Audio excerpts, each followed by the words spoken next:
సాగర్ లో భగత్ కు ఈసారి కష్టమేనా? అటువైపు ఆంధ్ర, ఇటువైపు తెలంగాణ, మధ్యలో సరిగ్గా కృష్ణమ్మపై ఉండే నియోజకవర్గం నాగార్జున సాగర్ నియోజకవర్గం. గిరిజన జనాభా ఎక్కువగా ఉండే ఈ నియోజకవర్గంలో మరి సిట్టింగ్ ఎమ్మెల్యే ప్రజా వ్యతిరేకతను తట్టుకోగలరా? సీనియర్ లీడర్ తనయుడు తండ్రి పేరు నిలబెట్టగలరా? లేక ఈసారైనా బీజేపీ గెలుపు దక్కుతుందా? అసలు సాగర్ ప్రజలు ఎవరి నాయకత్వాన్ని, ఏ నాయకుడి విజయాన్ని కోరుకుంటున్నారు? ఈరోజు మన ఓటర్ వీడియోలో మీకోసం. అధికార గులాబీ పార్టీ ఎలాగైనా సిట్టింగ్ స్థానాన్ని దక్కించుకోవాలని రకరకాల ప్లాన్స్ వేస్తుండగా, ఎలాగైనా ఈసారి ఇక్కడ గెలిచి తీరాలని కాంగ్రెస్ పార్టీ పట్టుదలతో ఉంది. ఇక భారతీయ జనతా పార్టీ కూడా బలమైన అభ్యర్థిని బరిలోకి దింపి గెలుపుపై ఆశలు పెట్టుకుంది. ఇలాంటి టైంలో ఈ దఫా ఎన్నికల బరిలో నిలిచిన అభ్యర్థుల గురించి తెలుసుకునే ముందు సాగర్ ప్రాంతం గురించి కొద్దిగా తెలుసుకుందాం. సాగర్ స్పెషాలిటీ. నాగార్జున సాగర్ ప్రాంతానికి ఆచార్య నాగార్జునుడి పేరు మీదుగా ఈ పేరొచ్చింది. క్రీస్తు శకం 3వ శతాబ్దంలో ఇక్కడ జీవించిన నాగార్జునుడు సైన్స్, మెడిసిన్, మ్యాథ్స్ ఇలా అన్ని రకాల విద్యల్లోనూ నిష్ణాతుడు. ఆయన పేరునే ఈ ప్రాంతానికి, ఇక్కడి కొండకు నాగార్జున సాగర్, నాగార్జున కొండ అనే పేర్లు పెట్టారు. ఇక ఇక్కడ చూడదగిన ప్రాంతాల గురించి చెప్పుకుంటే సాగర్ ప్రాజెక్టు ఇక్కడ అతిపెద్ద ఆకర్షణ. దాంతో పాటు నాగార్జున కొండ గుహల మ్యూజియం, నాగార్జున కొండ, లక్ష్మీ చెన్నకేశవ స్వామి ఆలయం, అనుపు బౌద్ధ విశ్వవిద్యాలయ శిథిలాలు వంటి ఎన్నో చూడదగిన ప్రదేశాలు ఇక్కడ ఉన్నాయి. Sagar political demography. నల్గొండ జిల్లాలోని 12 నియోజకవర్గాలలో నాగార్జున సాగర్ నియోజకవర్గం ఒకటి. ఇది నల్గొండ లోక్సభ నియోజకవర్గంలో భాగంగా ఉంది. 2009 డీలిమిటేషన్ తర్వాత నిడమనూరు, గుర్రంపోడ్, పెద్దపూర్, అనుముల, త్రిపురారం మరియు తిరుమలగిరి సాగర్ మండలాలతో నాగార్జున సాగర్ అసెంబ్లీ నియోజకవర్గాన్ని ఏర్పాటు చేశారు. ఇక్కడ మొత్తం 2,07,653 మంది ఓటర్లుండగా అందులోనూ 1,07,659 మంది పురుష ఓటర్లు, 1,09,992 మంది మహిళా ఓటర్లు ఉన్నారు. ప్రస్తుతం ఇక్కడ బీఆర్ఎస్ పార్టీ అధికారంలో ఉంది. ఆ పార్టీకి చెందిన నోముల భగత్ ఎమ్మెల్యేగా ఉన్నారు. Sagar political history. సాగర్ నియోజకవర్గంలో 2009లో తొలిసారి అసెంబ్లీ ఎన్నికలు జరిగాయి. ఆ ఎన్నికల్లో కాంగ్రెస్ పార్టీ సీనియర్ నేత జానారెడ్డి గెలిచారు. ఆ తర్వాత తెలంగాణ రాష్ట్రం ఏర్పడ్డాక 2014లో జరిగిన తొలి ఎన్నికల్లో బీఆర్ఎస్ కి చెందిన నోముల నరసింహయ్య యాదవ్ గెలిచారు. అయితే 2020లో నరసింహయ్య యాదవ్ మరణించడంతో ఇక్కడ ఉప ఎన్నిక జరిగింది.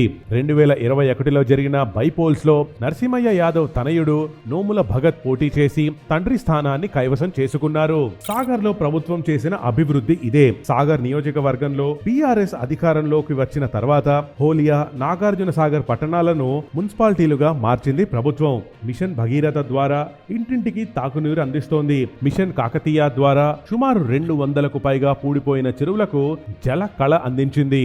బీడు భూముల్లోకి కృష్ణా జలాలు పారించేందుకు నెల్లికల్లో లిఫ్ట్ నిర్మాణానికి పునాదిరాయి వేయడంతో పాటు 18 కోట్లతో కమలా నెహ్రూ ఆసుపత్రిని ఆధునీకరించి ప్రజలకు కార్పొరేట్ స్థాయి వైద్యం అందిస్తోంది. అలాగే శరవేగంగా గుర్రంపోడు లిఫ్ట్ పనులు కొనసాగుతున్నాయి. 31 గ్రామాల్లో రైతు వేదికలు నిర్మించింది. అలాగే నిడమనూరులో వాణిజ్య బ్యాంకుల ఏర్పాటు, 2 ప్రభుత్వ డిగ్రీ కళాశాలల మంజూరు, లో వోల్టేజీ సమస్య పరిష్కారానికి కొత్తగా 11 విద్యుత్ సబ్స్టేషన్లను ఏర్పాటు వంటి ఎన్నో అభివృద్ధి కార్యక్రమాలు ఇక్కడ కొనసాగుతున్నాయి. అభివృద్ధి జరుగుతున్న తీరని సమస్యలు. నియోజకవర్గంలో అనేక గ్రామాలకు బస్సు సౌకర్యం లేకపోవడం, ప్రభుత్వాసుపత్రి సిబ్బంది కొరతతో పాటు కేవలం 30 పడకలు మాత్రమే ఉండడం, గవర్నమెంట్ కాలేజీల కొరత, మౌలిక సదుపాయాల కొరత, డ్రైనేజీ సమస్యలు, సాగర్ డ్యాం వద్ద పర్యాటకుల కోసం బాత్రూంలు లేకపోవడం లాంటి సమస్యలతో ఇక్కడ ప్రజలు ఇబ్బందులు పడుతున్నారు. అలాగే మిషన్ భగీరథతో పాటు హోలియా మున్సిపాలిటీ కెనాల్ ప్రాజెక్టు పూర్తి చేయకపోవడంతో ప్రజల్లో వ్యతిరేకత ఉంది. ఇదంతా సరే, ఇప్పుడు ఎన్నికలు వచ్చాయి కాబట్టి ఈ దఫా ఇక్కడ బరిలో ఉన్న అభ్యర్థులు, వాళ్ల విజయ అవకాశాలు, ఇబ్బంది పెట్టే అంశాల గురించి ఓసారి మాట్లాడుకుందాం. ముందుగా బీఆర్ఎస్ నుంచి సిట్టింగ్ ఎమ్మెల్యే భగత్ కు ఇబ్బందులు తప్పవా? న్యాయవాదిగా, సామాజిక కార్యకర్త అయిన నోముల భగత్ 2021లో నాగార్జున సాగర్ నుంచి తొలిసారి శాసనసభ్యుడిగా ఎన్నికయ్యారు. 2014లో తండ్రి నరసింహయ్యతో పాటు బీఆర్ఎస్ పార్టీలో చేరిన భగత్ అప్పటి అసెంబ్లీ ఎన్నికల్లో తండ్రికి ఆర్గనైజర్ గా 2018 అసెంబ్లీ ఎన్నికలు స్థానిక సంస్థల ఎన్నికల నిర్వాహకుడిగా పార్టీ తరపున పనిచేశారు. 2021లో తండ్రి నరసింహయ్య మరణంతో ఆయన స్థానంలో ఉప ఎన్నికలో గెలిచి ఎమ్మెల్యే అయ్యారు. తండ్రికి తగ్గ వారసుడిగా రాజకీయాల్లో మంచి పేరు సాధించుకున్నారు. ఇక ఇప్పుడు రెండోసారి ఎమ్మెల్యేగా గెలిచేందుకు రంగం సిద్ధం చేసుకుంటున్నారు. కాంగ్రెస్ నుంచి జానారెడ్డి వారసుడిగా జయవీర్ రెడ్డి స్టామినా ఎంత? కాంగ్రెస్ సీనియర్ నాయకుడిగా నాగార్జున సాగర్ లో తిరుగులేని నేతగా ఉన్న జానారెడ్డి తనయుడిగా రాజకీయాల్లో అడుగుపెట్టారు జయవీర్ రెడ్డి. ప్రత్యక్ష రాజకీయాల్లో అడుగుపెట్టడం ఇదే తొలిసారైనా తండ్రి సపోర్ట్ తో నియోజకవర్గంలో చురుగ్గా ముందడుగు వేస్తున్నారు. ఇప్పటికే రాహుల్ గాంధీ హాత్ సే హాత్ జోడో పాదయాత్ర సందర్భంగా ఇంటింటికి కాంగ్రెస్ పేరుతో జయవీర్ రెడ్డి ఇప్పటికే అనేక గ్రామాల్లో పర్యటించారు. ఈ మధ్యనే గిరిజన చైతన్య యాత్ర పేరుతో నియోజకవర్గంలోని తాండాలు గ్రామాల్లో యాత్ర నిర్వహించారు. తండ్రి హయాంలో జరిగిన అభివృద్ధిని వివరిస్తూ గిరిజన ఓటర్లను తన వైపు తిప్పుకునేందుకు ట్రై చేస్తున్నారు. బీజేపీ నుంచి నివేదితా రెడ్డి ఎఫెక్ట్ ఎంత? నివేదితా రెడ్డి 2018 ఎన్నికల్లో ఈ నియోజకవర్గం నుంచి బీజేపీ అభ్యర్థిగా పోటీ చేసి విఫలమయ్యారు. అయితే 2021 ఉప ఎన్నికల్లో బీజేపీ టికెట్ దక్కకపోయినా నామినేషన్ దాఖలు చేసి పార్టీకి షాక్ ఇచ్చారు. కానీ ఈసీ నామినేషన్ రిజెక్ట్ చేయడంతో అంతా సైలెంట్ అయిపోయారు. కానీ ఆ తర్వాత నివేదిత బీఆర్ఎస్ లో చేరుతారని ఊహాగానాలు కూడా వచ్చినా అవి నిజం కాదని ఆ తర్వాత తేలింది. ఇక నివేదిత భర్త శ్రీధర్ రెడ్డి ప్రస్తుతం బీజేపీ తరఫున నల్గొండ జిల్లా అధ్యక్షుడిగా ఉన్నారు. ఈ దఫా బీజేపీ కూడా పార్టీ తరఫున టికెట్ ఆమెకి అందించి ఎన్నికల్లో పోటీకి నిలబెట్టింది. సామాజిక సమీకరణాలు నాగార్జున సాగర్ నియోజకవర్గంలో ఎస్టీల సంఖ్య అందరికంటే ఎక్కువ. ఆ తర్వాత యాదవ, రెడ్డి, గౌడ, ఎస్సీ, ముస్లిం ఓటర్లు అభ్యర్థులను ప్రభావితం చేసే స్థాయిలో ఉన్నారు. ఇక్కడ మొత్తం ఎస్టీలు 20% అంటే 44,000 మంది ఓటర్లుండగా యాదవులు, రెడ్లు చెరో 16% అంటే చెరో 35,000 మంది ఓటర్లున్నారు.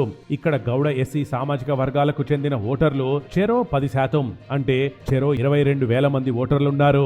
ఇక చివరగా ముస్లింలు 8% అంటే 17,000 మంది ఓటర్లుండగా ఇతర సామాజిక వర్గాలకు చెందిన ఓటర్లు 29% అంటే 63,000 మంది ఈ ప్రాంతంలో నివసిస్తున్నారు.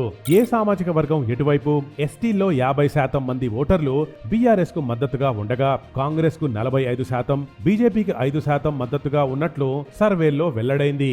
యాదవుల్లో 80% బీఆర్ఎస్ కు సపోర్ట్ చేస్తుండగా 20% కాంగ్రెస్ కు మద్దతుగా ఉన్నారు. అయితే రెడ్డి సామాజిక వర్గంలో ఇది రివర్స్ అవుతోంది. వీరిలో 60% కాంగ్రెస్ కు మద్దతు ఇస్తుండగా బీజేపీకి 30% మంది, బీఆర్ఎస్ కు 10% మంది సపోర్ట్ చేస్తున్నారు. వీళ్లు కాకుండా మిగిలిన గౌడ ఎస్సీ ముస్లిం ఓటర్లలో కాంగ్రెస్ బీఆర్ఎస్ లకు చెరో 40% చొప్పున మద్దతిస్తున్నారు. బీజేపీకి 20% సపోర్ట్ గా నిలుస్తున్నారు. ఎస్టీల ఎఫెక్ట్. ఒకప్పుడు రెడ్డి సామాజిక వర్గం ప్రభావం తాండాల్లోని ఎస్టీలపై ఎక్కువగా ఉండేది. అయితే తెలంగాణ ప్రభుత్వం వచ్చిన తర్వాత తాండాలను గ్రామ పంచాయతీలుగా మార్చడంతో గత ఎన్నికల్లో ఎస్టీల ఓట్లు అధిక శాతం బీఆర్ఎస్ కు పడ్డాయి. అందుకే ఈసారి ఎస్టీల ఓట్లను మళ్లీ తమ వైపు తిప్పుకోవాలని జయవీర్ రెడ్డి గిరిజన చైతన్య యాత్ర కూడా చేశారు. నోముల భగత్ కూడా మన ఊరు మన ఎమ్మెల్యే లాంటి కార్యక్రమాలు నిర్వహిస్తున్నారు. ఇది రెండు రాష్ట్రాల సరిహద్దులో ఉన్న సాగర్ నియోజకవర్గం పొలిటికల్ సినారియో. అయితే ఇప్పటి పరిస్థితులను బట్టి చూస్తే బీజేపీ కంటే కాంగ్రెస్ బీఆర్ఎస్ పార్టీలే బలంగా కనిపిస్తున్నాయి. అందులోనూ బీఆర్ఎస్ పార్టీ అభ్యర్థి సిట్టింగ్ ఎమ్మెల్యేపై గ్రామీణ గిరిజనుల్లో కొంత వ్యతిరేకత ఉండడం, క్యాడర్ తో కలిసి ముందుకెళ్లలేకపోవడం భగత్ విజయావకాశాలు తగ్గిస్తోంది. ఈ లెక్కన చూస్తే ఈ దఫా ఇక్కడ కాంగ్రెస్ కు అనుకూల పరిస్థితులు కనిపిస్తున్నాయి. కానీ అధికార పార్టీ సంక్షేమ పథకాలు భగత్ ను గెలుపు వైపు నడిపించే అవకాశం ఉంది. ఏది ఏమైనా ఇక్కడ ఈసారి కాంగ్రెస్ బీఆర్ఎస్ పార్టీ మధ్య స్ట్రాంగ్ ఫైట్ ఉండే అవకాశాలు కనిపిస్తున్నాయి. Hit TV app, all the success for their launch. Please download the app. Download the Hit TV app now. Please download the app now. Please download the app now. Please download the app now. Download the app now.